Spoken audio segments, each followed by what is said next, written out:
फिर से नसीबा तू मेरा।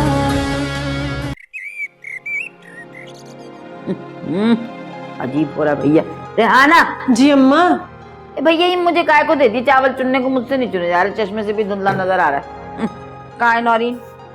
अम्मा वो सो रही है, रात को असल में लेट सोई थी ना, इसलिए मैंने उसे जगाया नहीं। चल अच्छा की। पता नहीं शादी के बाद मेरी बच्ची को आराम मिले ना मिले, घर में चैन ले लेना बहुत अच्छी बात। अम्मा खाते पीते लोग हैं, उसकी सास बता रही थी घर में हर काम के लिए नौकरानी है। वेरी गुड, ये तो बड़ी अच्छी बात है भैया है। वैसे भी हमारी बच्ची को तो हमने शहजादियों की तरह पाला, उसे कहाँ आदत है। अल्लाह में मेरी बच्ची की किस्मत अच्छी करे बस। आमीन। मैं तो ये भी शुक्र कर रही हूँ वो जुनेद का मामला रफा दफा हो गया। मामला तब क्या जाने क्या हो जाता, खुदा जाने इस मंगनी में भी क्या गड़बड़ हो जाती। ऐसे लड़कों का क्या भरोसा, बदमाश कहीं के कुछ का कुछ कर जाए। बड़ा डरी हुई थी मैं, लेकिन अल्लाह का शुक्र हो गया, सब ठीक हो गया।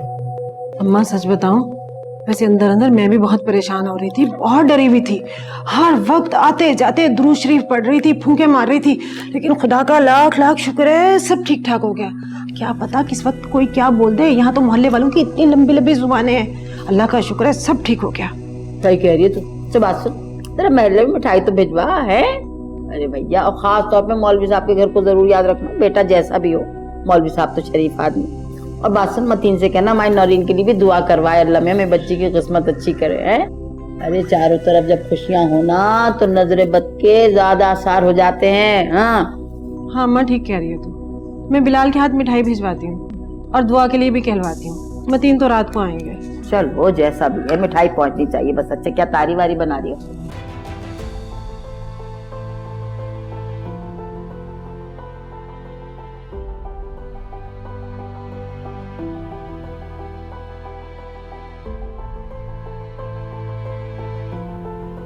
अस्सलाम वालेकुम मौलवी साहब। वालेकुम अस्सलाम बेटा। ये मिठाई अम्मी ने भिजवाई है। माशाअल्लाह, जरूर कोई खुशी का मौका होगा।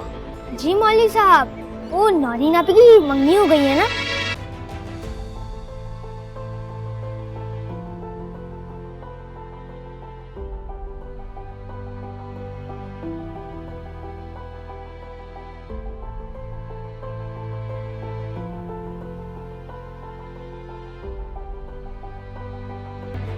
कितने दिन हो गए आप जिम भी नहीं आई और कोई फोन भी नहीं किया, इसलिए मैंने सोचा कि आज मैं खुद ही आपसे मिलाती हूँ। सब ठीक तो है ना?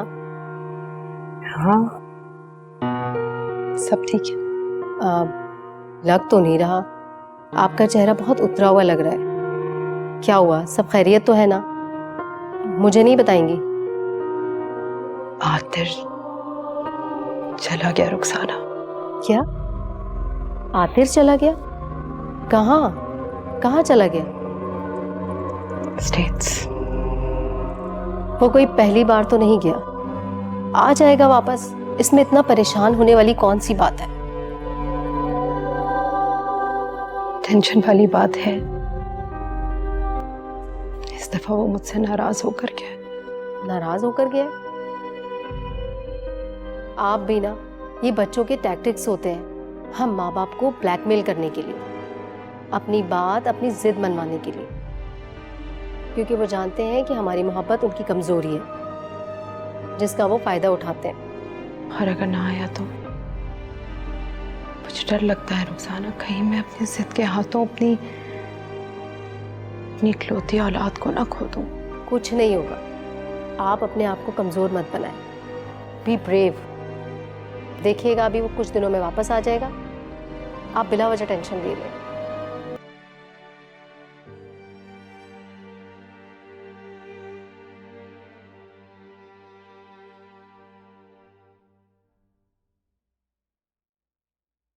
जुनेद बेटा, आओ नाश्ता कर ले। ये मिठाई कहाँ से आई है? मतीन साहब के घर से। और इनकी मंगनी हो गई।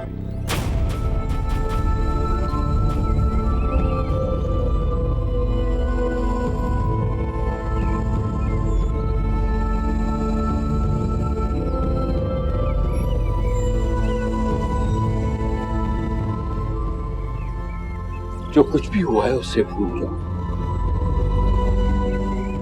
अब सूरत हाल कुछ और है। हमारे लाख चाहने के बावजूद भी कुछ नहीं हो सकता। इसलिए बेटा इस किस्से को भूल जाओ। जानता हूं अब्बा, सूरत हाल मेरे हक में नहीं, इन सब चीजों का जिम्मेदार मैं खुद हूं। लेकिन आप ही बताएं, क्या भुलाना इतना आसान है? जानता हूं बेटा, तुम्हारे लिए बहुत मुश्किल है, लेकिन नामुमकिन तो नहीं। बेटा जो गलतियां तुमसे हो गई, कोशिश करना दोबारा तुमसे ना हो।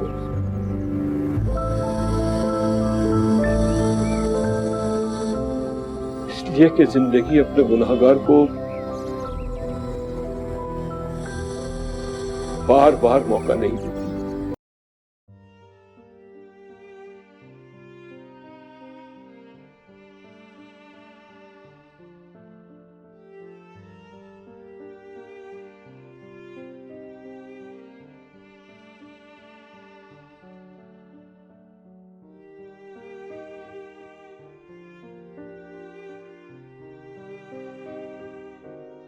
साहब पानी लाऊं?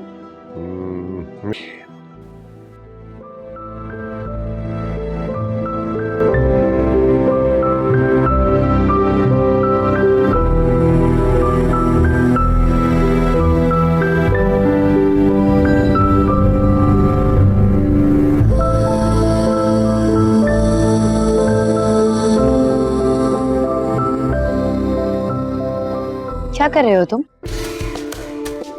क्या किया मैंने? ज्यादा अनजान बनने की जरूरत नहीं है। तुम उस लड़की को देख रहे थे। लड़की? कौन सी लड़की? मैंने किसी लड़की को नहीं देखी। ज्यादा मासूम मत बनो, नहीं तो आज के बाद अगर तुमने किसी लड़की को आंख उठाकर देखा तो सारी जिंदगी मैं तुमसे बात नहीं करूंगी, याद रखना।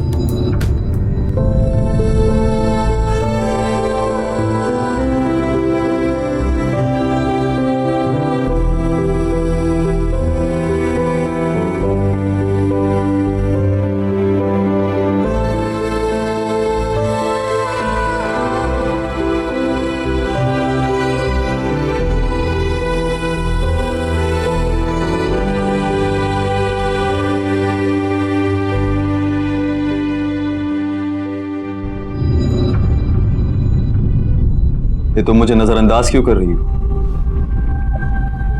किसने कहा कि मैं तुम्हें नजरअंदाज कर रही हूँ? ये सब क्या है? ना तुम मेरा फोन उठाती हो, ना ही मेरे मैसेज का कोई जवाब देती हो। अभी भी कितनी बार बुलाने के बाद तुम मुझसे मिलने आई। आखिर तुम्हारे दिमाग में सब चल क्या रहा है? मेरे दिमाग में कुछ नहीं चल रहा, अलबत्ता तुम्हारा दिमाग खराब हो गया है। क्या मतलब? साफ साफ बताओ, क्या कहना चाह रही हो? देखो मैं तुम्हें पसंद करती हूँ, लेकिन तुमसे मोहब्बत के दावे मैंने कभी नहीं किए। ये तो तुम थे जो खुद ही अपनी मोहब्बत का दम भरते रहते थे और फिर खुद ही शादी का सोच लिया। तुम्हारी वजह से मेरे घर में कितना मसला हो चुका है, अंदाजा है तुम्हें इस बात का? इसलिए प्लीज मुझे बेवक्त फोन या मैसेज करके परेशान मत किया करो। मैं तुमसे यही बात करने आई हूँ आज।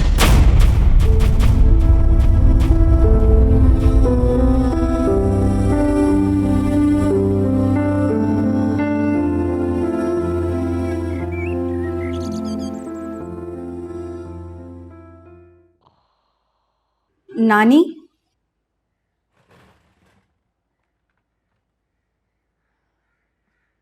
नानी उठ जाइए, आपके लिए चाय लाई हूं।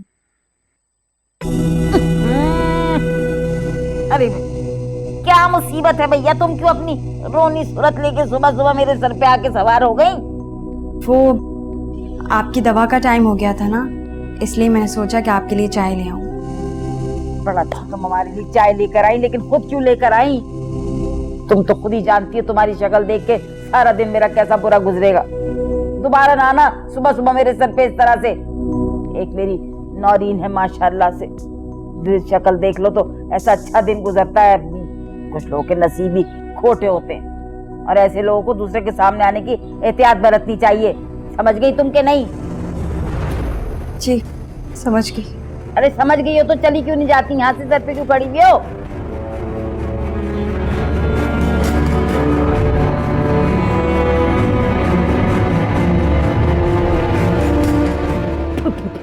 तौबा इस्तग़फ़ार, सारा दिन कैसे गुजरेगा अब? अल्लाह माफ करे, अभी चक्कर भी नहीं ठीक। आई एम सॉरी आंटी, मुझे रुखसाना आंटी से पता चला कि आतिर वापस अमेरिका चला गया, नाराज होकर, वो भी मेरी वजह से।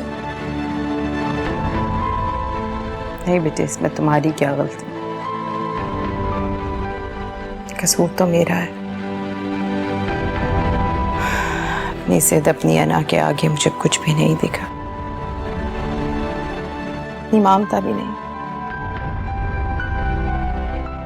वो चला गया नाराज होके। आंटी आप परेशान मत हो, आप हिम्मत से काम लें, वो जल्द आपके पास वापस आ जाएगा। जैसे ही माँ बाप अपने बच्चों से ज्यादा देर तक दूर नहीं रह सकते, वैसे ही बच्चे अपने माँ बाप से ज्यादा दिनों तक नाराज भी नहीं हो सकते। आप देखिएगा, जैसे उसका गुस्सा ठंडा होगा ना, वो आपके पास आ जाएगा। थैंक यू सो मच बच्चे। काश आतिर तुम्हें समझ जाए, कितने दिल से तुम्हें अपनी बहू बनाना चाहती थी। बनाना चाहती थी, मगर अब नहीं। मेरा बस चले ना तो तुम्हें आज ही अपने घर ले आऊं, मगर ये आतिर भी तो माने। मान जाएगा, वो भी मान जाएगा, आप बस अपना ध्यान रखें। Thank you. ये तुमने ठीक नहीं किया आतिर, मैं तुमसे बहुत नाराज हूँ। बाबा आप तो ऐसा मत कहें, आप तो सब जानते हैं। अरे यार, जाने का भी कोई तरीका होता है, ये नहीं कि आधी रात को उठे, सामान पैक किया, एयरपोर्ट निकल गए और बहुत एहसान किया, एयरपोर्ट से एक मैसेज कर दिया। आई एम सॉरी बाबा, मैं उस बात के लिए बहुत शर्मिंदा हूँ, सॉरी। अरे यार, मैंने तुम्हारे प्रॉब्लम को बाप बन के नहीं बल्कि दोस्त की तरह समझा है, और मुझे ये भी गलतफहमी थी कि हम दोनों के दरमियान इतनी अंडरस्टैंडिंग है कि तुम अपने मसाइल मेरे साथ शेयर कर सकते हो। I am sorry Baba, I am really sorry. मैं सच में बहुत शर्मिंदा हूँ। उस दिन मामा के साथ बहस के बाद मेरे लिए वहां पे एक पल भी रुकना बहुत मुश्किल हो गया था, बहुत मुश्किल। खैर वो सब छोड़ें, आप कैसे हैं? और मामा कैसी हैं? तुम्हारी माँ भी बज़ाहिर ठीक है। क्या हुआ मामा को, सब खैरियत तो है ना? यार मैं ठीक हूँ, बज़ाहिर तो तुम्हारी माँ भी ठीक है, लेकिन मैं जानता हूँ वो बहुत उदास है। अंदर ही अंदर तुम्हारे जाने का दुख उसे सताता है, लेकिन मेरे सामने जाहिर नहीं करती, बहादुर बनती है। तुम्हें तो पता है बहुत जिद्दी है वो। मैं जानता हूं वो अपनी जिद कभी नहीं छोड़ेंगे, लेकिन मैं भी इतनी आसानी से हार नहीं मानूंगा। बाबा मैं उन्हें तकलीफ नहीं देना चाहता, लेकिन मैं अपने दिल के हाथों में मजबूर हूं। ये मेरी जिंदगी का सवाल है जिसे मैं मामा की जिद की नजर नहीं कर सकता। अरे मेरी जान, मैं तो बस दुआ ही कर सकता हूँ ना कि तुम्हारी माँ के दिल को तुम्हारे हक में मोम कर दे, तो तुम्हारी बात मान जाए, तुम्हें तुम्हारी पसंद मिल जाए। ये मेरी जिंदगी की सबसे बड़ी खुशी होगी। अल्लाह हाफिज बेटा, अल्लाह हाफिज।